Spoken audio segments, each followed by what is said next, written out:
Chapter 4. Jonathan Harker's Journal. Continued.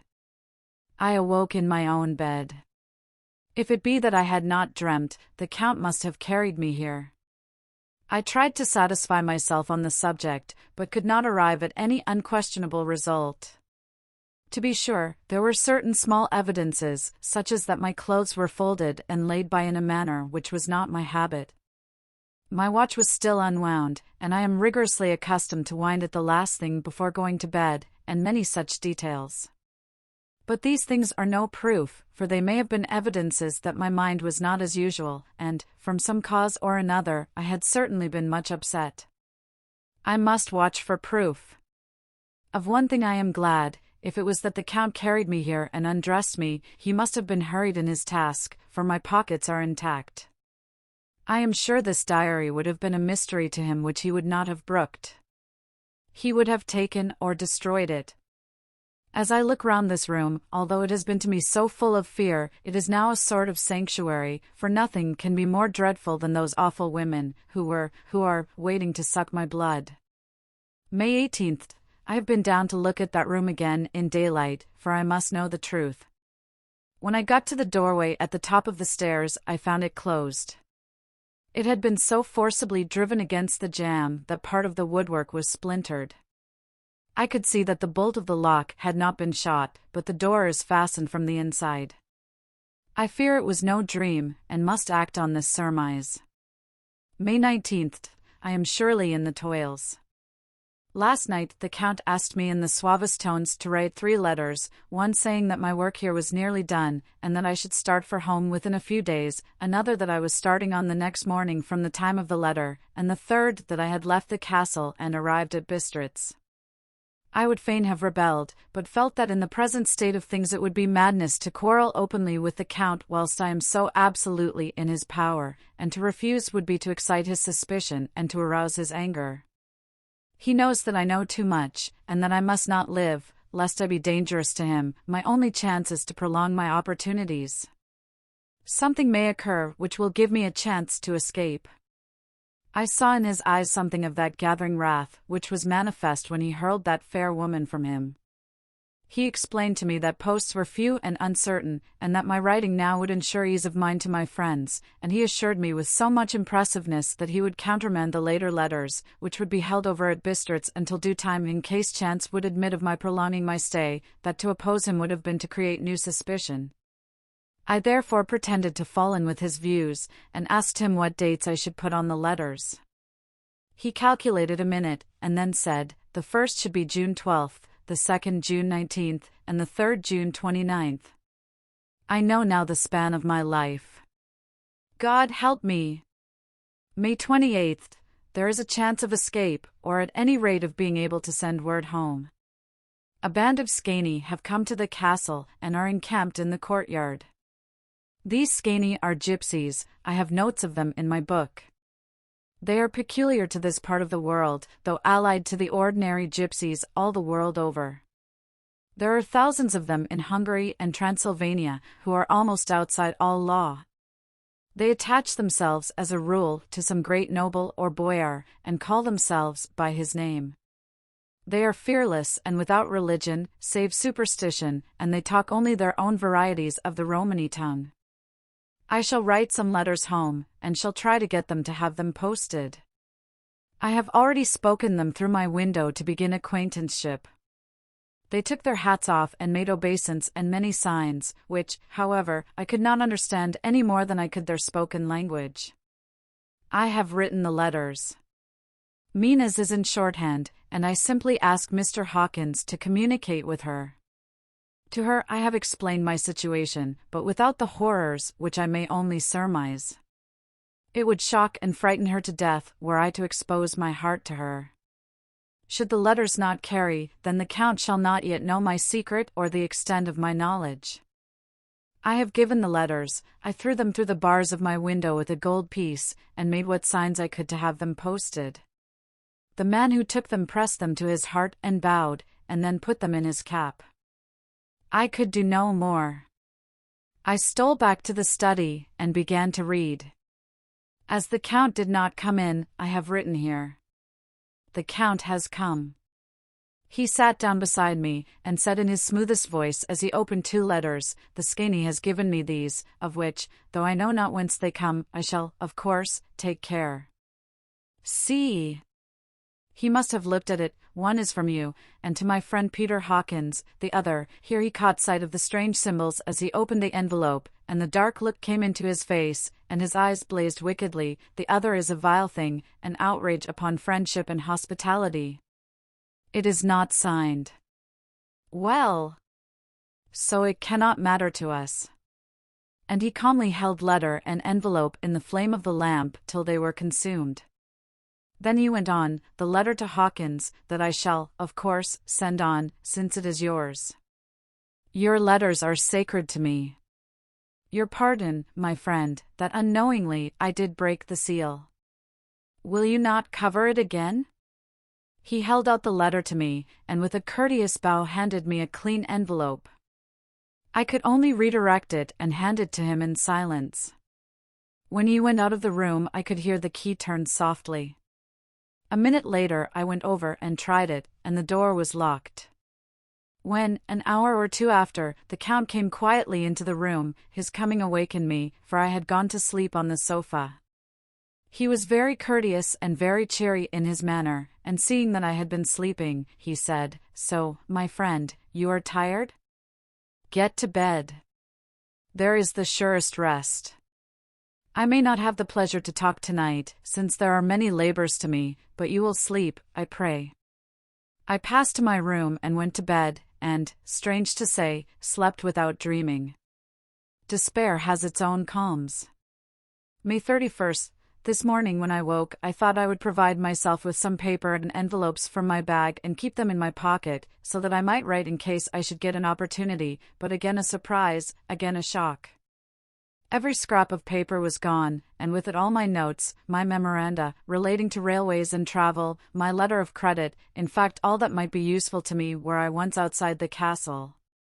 I sat and pondered a while, and then some thought occurred to me, and I made search of my portmanteau and in the wardrobe where I had placed my clothes. The suit in which I had travelled was gone, and also my overcoat and rug. I could find no trace of them anywhere. This looked like some new scheme of villainy. June 17th. This morning, as I was sitting on the edge of my bed cudgelling my brains, I heard without a cracking of whips and pounding and scraping of horses' feet up the rocky path beyond the courtyard. With joy I hurried to the window, and saw drive into the yard 2 great leiter wagons, each drawn by 8 sturdy horses, and at the head of each pair a Slovak, with his wide hat, great nail-studded belt, dirty sheepskin, and high boots. They had also their long staves in hand. I ran to the door, intending to descend and try and join them through the main hall, as I thought that way might be opened for them. Again a shock, my door was fastened on the outside. Then I ran to the window and cried to them. They looked up at me stupidly and pointed, but just then the hetman of the Skaney came out, and seeing them pointing to my window, said something, at which they laughed. Henceforth no effort of mine, no piteous cry or agonized entreaty, would make them even look at me. They resolutely turned away. The leiter wagons contained great, square boxes, with handles of thick rope. These were evidently empty by the ease with which the Slovaks handled them, and by their resonance as they were roughly moved. When they were all unloaded and packed in a great heap in one corner of the yard, the Slovaks were given some money by the Skaney, and spitting on it for luck, lazily went each to his horse's head. Shortly afterwards, I heard the cracking of their whips die away in the distance. June 24th, before morning. Last night the Count left me early, and locked himself into his own room. As soon as I dared, I ran up the winding stair, and looked out of the window, which opened south. I thought I would watch for the Count, for there is something going on. The Skaney are quartered somewhere in the castle and are doing work of some kind. I know it, for now and then I hear a faraway muffled sound as of mattock and spade, and, whatever it is, it must be the end of some ruthless villainy. I had been at the window somewhat less than half an hour, when I saw something coming out of the Count's window. I drew back and watched carefully, and saw the whole man emerge. It was a new shock to me to find that he had on the suit of clothes which I had worn whilst traveling here, and slung over his shoulder the terrible bag which I had seen the women take away. There could be no doubt as to his quest, and in my garb, too. This, then, is his new scheme of evil, that he will allow others to see me, as they think, so that he may both leave evidence that I have been seen in the towns or villages posting my own letters, and that any wickedness which he may do shall by the local people be attributed to me.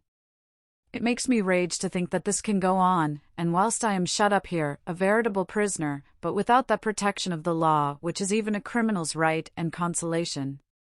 I thought I would watch for the Count's return, and for a long time sat doggedly at the window. Then I began to notice that there were some quaint little specks floating in the rays of the moonlight. They were like the tiniest grains of dust, and they whirled round and gathered in clusters in a nebulous sort of way. I watched them with a sense of soothing, and a sort of calm stole over me. I leaned back in the embrasure in a more comfortable position, so that I could enjoy more fully the aerial gambolling. Something made me start up, a low, piteous howling of dogs somewhere far below in the valley, which was hidden from my sight. Louder it seemed to ring in my ears, and the floating motes of dust to take new shapes to the sound as they danced in the moonlight. I felt myself struggling to awake to some call of my instincts, nay, my very soul was struggling, and my half-remembered sensibilities were striving to answer the call. I was becoming hypnotized. Quicker and quicker danced the dust, the moonbeams seemed to quiver as they went by me into the mass of gloom beyond. More and more they gathered till they seemed to take dim phantom shapes. And then I started, broad awake and in full possession of my senses, and ran screaming from the place. The phantom shapes, which were becoming gradually materialized from the moonbeams, were those of the 3 ghostly women to whom I was doomed. I fled, and felt somewhat safer in my own room, where there was no moonlight and where the lamp was burning brightly. When a couple of hours had passed, I heard something stirring in the Count's room, something like a sharp wail quickly suppressed, and then there was silence, deep, awful silence, which chilled me. With a beating heart, I tried the door, but I was locked in my prison, and could do nothing. I sat down and simply cried. As I sat, I heard a sound in the courtyard without, the agonized cry of a woman. I rushed to the window, and throwing it up, peered out between the bars. There, indeed, was a woman with disheveled hair, holding her hands over her heart as one distressed with running. She was leaning against a corner of the gateway. When she saw my face at the window, she threw herself forward, and shouted in a voice laden with menace, "Monster, give me my child." She threw herself on her knees, and raising up her hands, cried the same words in tones which wrung my heart. Then she tore her hair and beat her breast, and abandoned herself to all the violences of extravagant emotion. Finally, she threw herself forward, and, though I could not see her, I could hear the beating of her naked hands against the door. Somewhere high overhead, probably on the tower, I heard the voice of the Count calling in his harsh, metallic whisper. His call seemed to be answered from far and wide by the howling of wolves. Before many minutes had passed, a pack of them poured, like a pent-up dam when liberated, through the wide entrance into the courtyard. There was no cry from the woman, and the howling of the wolves was but short. Before long they streamed away singly, licking their lips. I could not pity her, for I knew now what had become of her child, and she was better dead. What shall I do? What can I do? How can I escape from this dreadful thing of night and gloom and fear? June 25th, morning. No man knows till he has suffered from the night how sweet and how dear to his heart and the morning can be. When the sun grew so high this morning that it struck the top of the great gateway opposite my window, the high spot which it touched seemed to me as if the dove from the ark had lighted there. My fear fell from me as if it had been a vaporous garment which dissolved in the warmth. I must take action of some sort whilst the courage of the day is upon me. Last night one of my post-dated letters went to post, the first of that fatal series which is to blot out the very traces of my existence from the earth. Let me not think of it. Action. It has always been at night time that I have been molested or threatened, or in some way in danger or in fear. I have not yet seen the Count in the daylight. Can it be that he sleeps when others wake, that he may be awake whilst they sleep? If I could only get into his room. But there is no possible way. The door is always locked, no way for me. Yes, there is a way, if one dares to take it. Where his body has gone, why may not another body go? I have seen him myself crawl from his window. Why should not I imitate him, and go in by his window? The chances are desperate, but my need is more desperate still. I shall risk it. At the worst, it can only be death, and a man's death is not a calf's, and the dreaded hereafter may still be open to me. God help me in my task. Goodbye, Mina, if I fail. Goodbye, my faithful friend and second father. Goodbye, all, and last of all, Mina. Same day, latered. I have made the effort, and God, helping me, have come safely back to this room. I must put down every detail in order. I went whilst my courage was fresh straight to the window on the south side, and at once got outside on the narrow ledge of stone which runs around the building on the side. The stones are big and roughly cut, and the mortar has by process of time been washed away between them. I took off my boots, and ventured out on the desperate way. I looked down once, so as to make sure that a sudden glimpse of the awful depth would not overcome me, but after that kept my eyes away from it. I knew pretty well the direction and distance of the Count's window, and made for it as well as I could, having regard to the opportunities available. I did not feel dizzy. I suppose I was too excited, and the time seemed ridiculously short till I found myself standing on the windowsill and trying to raise up the sash. I was filled with agitation, however, when I bent down and slid feet foremost in through the window. Then I looked around for the Count, but, with surprise and gladness, made a discovery. The room was empty. It was barely furnished with odd things, which seemed to have never been used. The furniture was something the same style as that in the south rooms, and was covered with dust. I looked for the key, but it was not in the lock, and I could not find it anywhere.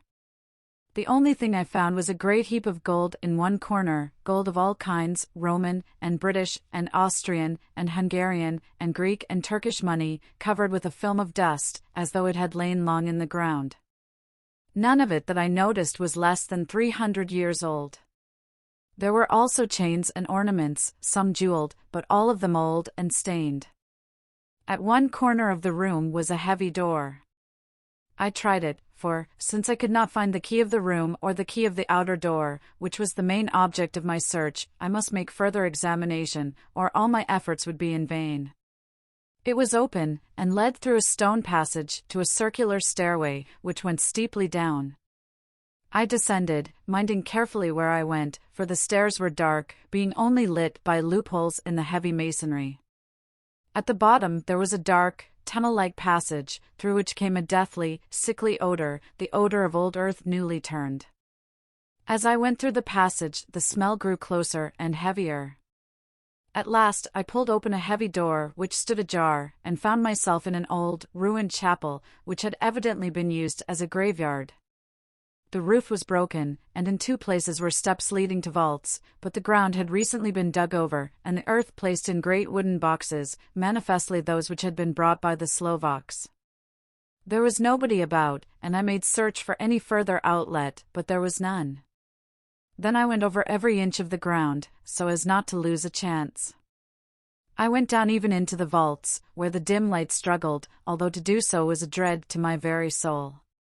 Into two of these I went, but saw nothing except fragments of old coffins and piles of dust. In the third, however, I made a discovery. There, in one of the great boxes, of which there were 50 in all, on a pile of newly dug earth, lay the Count.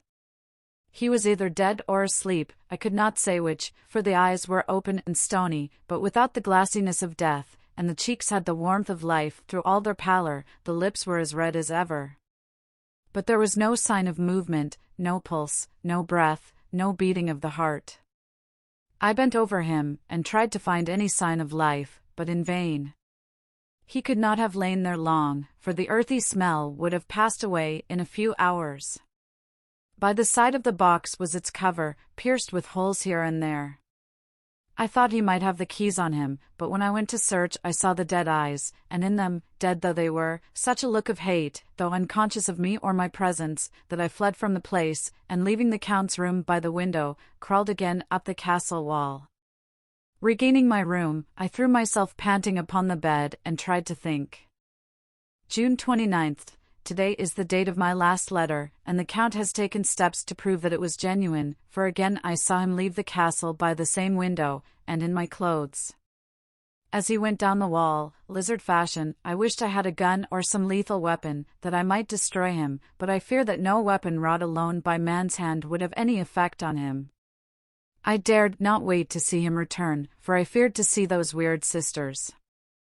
I came back to the library, and read there till I fell asleep. I was awakened by the Count, who looked at me as grimly as a man can look as he said, "Tomorrow, my friend, we must part. You return to your beautiful England, I to some work which may have such an end that we may never meet. Your letter home has been dispatched, tomorrow I shall not be here, but all shall be ready for your journey. In the morning come the Skani, who have some labours of their own here, and also come some Slovaks. When they have gone, my carriage shall come for you, and shall bear you to the Borgo Pass to meet the diligence from Bukovina to Bistritz. But I am in hopes that I shall see more of you at Castle Dracula." I suspected him, and determined to test his sincerity. Sincerity! It seems like a profanation of the word to write it in connection with such a monster, so asked him point-blank, "Why may I not go tonight?" "Because, dear sir, my coachman and horses are away on a mission." "But I would walk with pleasure. I want to get away at once." He smiled, such a soft, smooth, diabolical smile that I knew there was some trick behind his smoothness. He said, "And your baggage?" "I do not care about it. I can send for it some other time." The Count stood up, and said, with a sweet courtesy which made me rub my eyes, it seemed so real, "You English have a saying which is close to my heart, for its spirit is that which rules our boyars, welcome the coming, speed the parting guest. Come with me, my dear young friend. Not an hour shall you wait in my house against your will, though sad am I at your going, and that you so suddenly desire it. Come." With a stately gravity, he, with the lamp, preceded me down the stairs and along the hall. Suddenly he stopped. Hark! Close at hand came the howling of many wolves. It was almost as if the sound sprang up at the rising of his hand, just as the music of a great orchestra seems to leap under the baton of the conductor. After a pause of a moment, he proceeded, in his stately way, to the door, drew back the ponderous bolts, unhooked the heavy chains, and began to draw it open. To my intense astonishment I saw that it was unlocked. Suspiciously, I looked all round, but could see no key of any kind. As the door began to open, the howling of the wolves without grew louder and angrier, their red jaws, with champing teeth, and their blunt-clawed feet as they leaped, came in through the opening door. I knew then that to struggle at the moment against the Count was useless. With such allies as these at his command, I could do nothing. But still the door continued slowly to open, and only the Count's body stood in the gap. Suddenly it struck me that this might be the moment and means of my doom. I was to be given to the wolves, and at my own instigation. There was a diabolical wickedness in the idea great enough for the Count, and as a last chance I cried out, "Shut the door, I shall wait till morning," and covered my face with my hands to hide my tears of bitter disappointment. With one sweep of his powerful arm, the Count threw the door shut, and the great bolts clanged and echoed through the hall as they shot back into their places. In silence, we returned to the library, and after a minute or two I went to my own room. The last I saw of Count Dracula was his kissing his hand to me, with a red light of triumph in his eyes, and with a smile that Judas in hell might be proud of. When I was in my room and about to lie down, I thought I heard a whispering at my door. I went to it softly and listened. Unless my ears deceived me, I heard the voice of the Count, "Back, back, to your own place. Your time is not yet come. Wait. Have patience. Tonight is mine. Tomorrow night is yours." There was a low, sweet ripple of laughter, and in a rage I threw open the door, and saw without the three terrible women licking their lips. As I appeared, they all joined in a horrible laugh, and ran away. I came back to my room and threw myself on my knees. It is then so near the end? Tomorrow! Tomorrow! Lord, help me, and those to whom I am dear. June 30th, morning. These may be the last words I ever write in this diary. I slept till just before the dawn, and when I woke, threw myself on my knees, for I determined that if death came he should find me ready. At last I felt that subtle change in the air, and knew that the morning had come. Then came the welcome cock-crow, and I felt that I was safe. With a glad heart, I opened my door and ran down to the hall. I had seen that the door was unlocked, and now escape was before me. With hands that trembled with eagerness, I unhooked the chains and drew back the massive bolts. But the door would not move. Despair seized me. I pulled and pulled at the door, and shook it till, massive as it was, it rattled in its casement.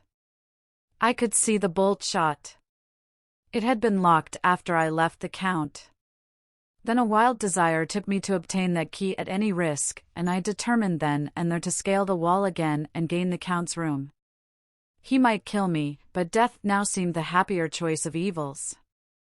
Without a pause, I rushed up to the east window, and scrambled down the wall, as before, into the Count's room. It was empty, but that was as I expected. I could not see a key anywhere, but the heap of gold remained. I went through the door in the corner and down the winding stair and along the dark passage to the old chapel. I knew now well enough where to find the monster I sought. The great box was in the same place, close against the wall, but the lid was laid on it, not fastened down, but with the nails ready in their places to be hammered home. I knew I must reach the body for the key, so I raised the lid, and laid it back against the wall, and then I saw something which filled my very soul with horror. There lay the Count, but looking as if his youth had been half renewed, for the white hair and mustache were changed to dark iron gray, the cheeks were fuller, and the white skin seemed ruby red underneath, the mouth was redder than ever, for on the lips were gouts of fresh blood, which trickled from the corners of the mouth and ran over the chin and neck. Even the deep, burning eyes seemed set amongst swollen flesh, for the lids and pouches underneath were bloated. It seemed as if the whole awful creature were simply gorged with blood. He lay like a filthy leech, exhausted with his repletion. I shuddered as I bent over to touch him, and every sense in me revolted at the contact, but I had to search, or I was lost. The coming night might see my own body a banquet in a similar way to those horrid three. I felt all over the body, but no sign could I find of the key. Then I stopped and looked at the Count. There was a mocking smile on the bloated face, which seemed to drive me mad. This was the being I was helping to transfer to London, where, perhaps, for centuries to come he might, amongst its teeming millions, satiate his lust for blood, and create a new and ever-widening circle of semi-demons to batten on the helpless. The very thought drove me mad. A terrible desire came upon me to rid the world of such a monster. There was no lethal weapon at hand, but I seized a shovel which the workmen had been using to fill the cases, and lifting it high, struck, with the edge downward, at the hateful face. But as I did so the head turned, and the eyes fell full upon me, with all their blaze of basilisk horror. The sight seemed to paralyze me, and the shovel turned in my hand and glanced from the face, merely making a deep gash above the forehead. The shovel fell from my hand across the box, and as I pulled it away the flange of the blade caught the edge of the lid, which fell over again, and hid the horrid thing from my sight. The last glimpse I had was of the bloated face, blood-stained and fixed with a grin of malice, which would have held its own in the nethermost hell. I thought and thought what should be my next move, but my brain seemed on fire, and I waited with a despairing feeling growing over me. As I waited, I heard in the distance a gypsy song sung by merry voices coming closer, and through their song the rolling of heavy wheels and the cracking of whips, the Skaney and the Slovaks of whom the Count had spoken were coming. With a last look around and at the box which contained the vile body, I ran from the place and gained the Count's room, determined to rush out at the moment the door should be opened. With strained ears, I listened, and heard downstairs the grinding of the key in the great lock and the falling back of the heavy door. There must have been some other means of entry, or someone had a key for one of the locked doors.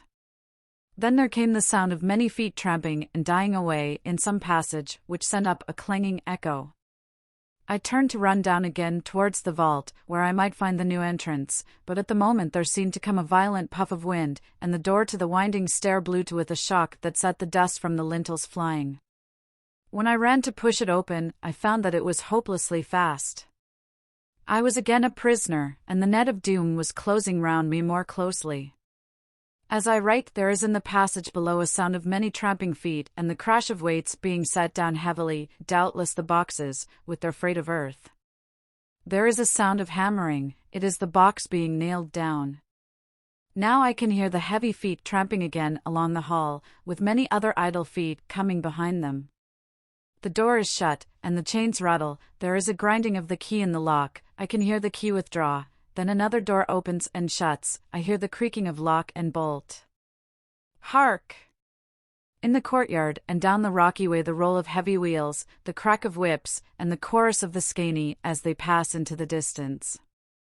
I am alone in the castle with those awful women. Faugh! Mina is a woman, and there is naught in common. They are devils of the pit.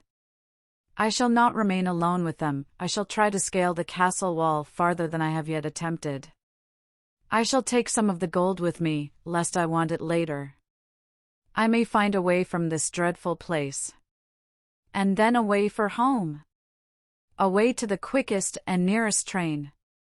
Away from this cursed spot, from this cursed land, where the devil and his children still walk with earthly feet. At least God's mercy is better than that of these monsters, and the precipice is steep and high.